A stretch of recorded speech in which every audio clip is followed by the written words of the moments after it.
Hello అండి, నేను మీ నాగభూషణం.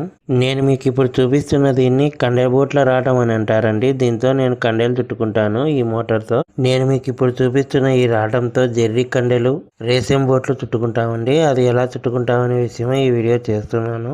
ఇక్కడ ఈ కడ్డీలో ఎక్కించుకున్న ఈ బిల్లల్ని జెర్రీ బిల్లలు అంటారండి. ఈ జెర్రీ బిల్లలతోనే నేను బేలు బుట్టలు వేయటం జరుగుతుంది. ఇప్పుడు ఈ జెర్రీ బిల్లల నుంచి వచ్చే దారం పోగును కండెబోట్లుగా ఎలా చుడతామనే విషయమే చూపిస్తున్నాను. చూస్తున్నారు కదండి, ఈ రాట మీద ఇలా ఊస తగిలించుకుని ఉంటాము కడ్డీకి. ఆ కడ్డీకి తగిలించుకున్న ఊస మీదుగా ఈ కండెబోట్లను చుట్టడం జరుగుతుంది. ఈ జెర్రిపోగుతో కండెబోట్లు చుట్టేటప్పుడు చాలా జాగ్రత్తగా చుట్టాలండి, లేకపోతే వేలు తెగిపోయే అవకాశం ఎక్కువగా ఉంటుంది. నిదానంగా నిబ్బరంగా చుట్టుకుంటేనే ఈ కండెబోటు చుట్టడం పూర్తి అవుతుందండి.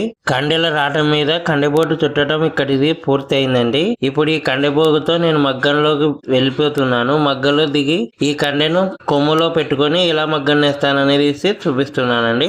కండెపోగును ఊస మీదకి తిప్పుకునే ప్రాసెస్ ఇక్కడికి పూర్తయిందండి. ఇప్పుడు ఈ కండెను కొమ్ములోకి పెట్టుకొని మగ్గం నేయటం మొదలు పెట్టుకుంటున్నానండి. చూస్తున్నారు కదండి, నేను చూపిస్తున్న వీటిని కొమ్ము అని అంటారండి. ఈ కొమ్ములోకి ఆ కండెపోగును పెట్టుకుంటున్నాను. ఇలా పెట్టుకొని బేల్ నేయటం మొదలు పెడుతున్నాను.